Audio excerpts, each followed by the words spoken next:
क्या आप जानते हैं कि अर्तुगरुल गाजी ने ही दुनिया की सबसे ताकतवर सल्तनत की बुनियाद रखी थी।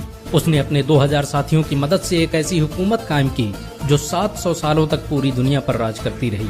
उसकी नस्लों में पैदा होने वाले सुल्तान मोहम्मद फातेह ने ही दुनिया की सबसे बड़ी तोप ईजाद की थी।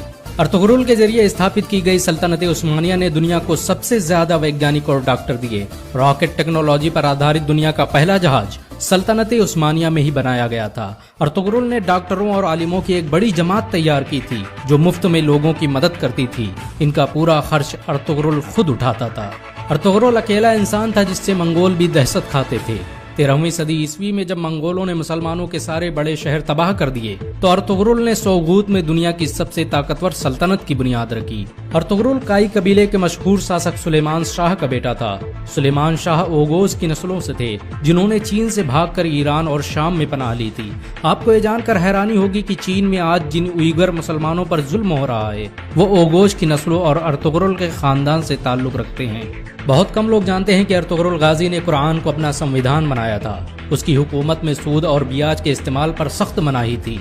यहाँ तक कि यहूदी और ईसाई भी इस्लामी कानून के मुताबिक तिजारत करते थे। अर्तुगरुल जब अनातोलिया में दाखिल हुआ तो सलीबियों ने मुसलमानों के खिलाफ जंग छेड़ रखी थी। दूसरी तरफ मंगोल बगदाद के 10 लाख मुसलमानों का कत्ल कर चुके थे। लेकिन अर्तुगरुल के आने के बाद अचानक अनातोलिया समेत विश्व का नक्शा ही बदल गया। अर्तुगरुल की शुजाअत और हिम्मत से दुश्मन भी कांपते थे।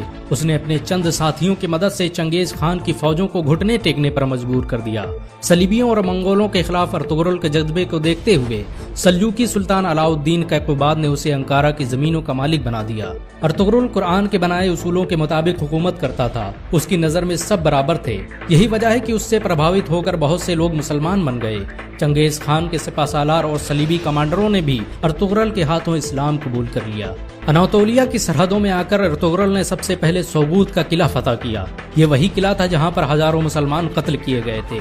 सोगूत को फतह करने के बाद अर्तुगरुल ने वहाँ ऐसा निजाम कायम किया कि वो सल्जूकी सल्तनत का सबसे अमीर शहर बन गया। उसकी हुकूमत में यूरोप की एक बड़ी आबादी व्यापार करने सोगूत आती थी। अर्तुगरुल बड़ा ही इंसाफ पसंद था। उसकी तलवार हमेशा म्यान से बाहर रहती थी।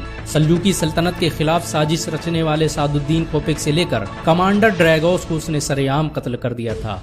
अर्तुगरुल ने जिस सल्तनत की बुनियाद रखी उसने मात्र 100 साल के अंदर ही आधी दुनिया को फतह कर लिया। इस सल्तनत की सरहदें एशिया से लेकर यूरोप और अफ्रीका तक फैली हुई थी। यहाँ तक कि पूरा भूमध्य सागर खिलाफत उस्मानिया के कब्जे में था।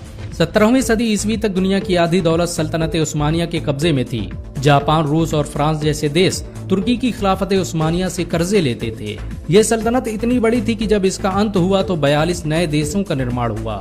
आपको ये जानकर शायद हैरानी हो कि अर्तुगरुल का खानदान दुनिया में सबसे लंबे समय तक हुकूमत करने वाला खानदान है।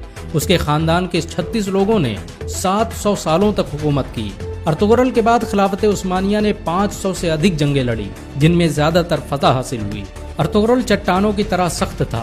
वो जब अनातोलिया आ रहा था तभी रास्ते में उसके पिता सुलेमान शाह की डूबने से मौत हो गई और उसके भाइयों ने अनातोलिया जाने से इनकार कर दिया। लेकिन अर्तुगरुल अकेले ही अनातोलिया आया और सलीबियों पर कहर बनकर टूट पड़ा। मंगोलों ने अर्तुगरुल को मारने की हजारों कोशिशें की लेकिन वो कभी कामयाब नहीं हो सके।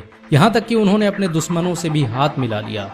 बहुत कम लोग जानते हैं कि सलीबी मस्जिद अक्सा और मस्जिद अल हराम को शहीद करना चाहते थे लेकिन अर्तुगरुल ने मुसलमानों को मुत्तहिद करके उनके मंसूबों को खाक में मिला दिया। आपको ये जानकर हैरानी होगी कि यहूदी 13वीं सदी ईस्वी में ही इजराइल देश की स्थापना करना चाहते थे और इसके लिए उन्होंने मुस्लिम देशों को खत्म करने की साजिशें भी रची थी। लेकिन अर्तुगरुल की वजह से उनके सारे मंसूबे फेल हो गए क्योंकि जब सल्जूकी सल्तनत को खत्म किया गया तो अर्तुगरुल ने अपनी हुकूमत का ऐलान कर दिया। 1923 में जब तुर्की की खिलाफत उस्मानिया का अंत हुआ तो दस्तावेजों से पता चला कि खिलाफत उस्मानिया को खत्म करने के लिए कई 100 सालों से साजिशें की जा रही थी। यहाँ तक कि बहुत से यहूदी मुसलमानों के भेष में मस्जिदों में इमामत करते थे ताकि मुसलमानों के दिलों से खिलाफत की अहमियत निकाली जा सके।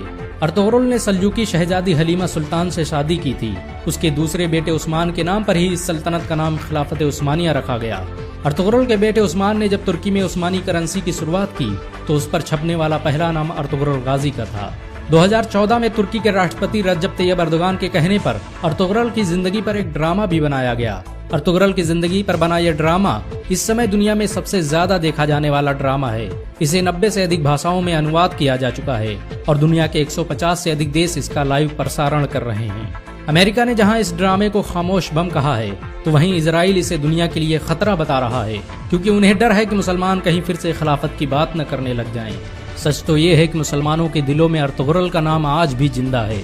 मुसलमान उन्हें आज भी इज्जत की नजरों से देखते हैं। अगर एक मुसलमान होने के नाते आपको गर्व महसूस हुआ हो तो इस वीडियो को लाइक और शेयर जरूर करें। ऐसी और वीडियो को देखने के लिए हमारे चैनल को सब्सक्राइब करें। Subscribe now and press the bell icon. Never miss an update.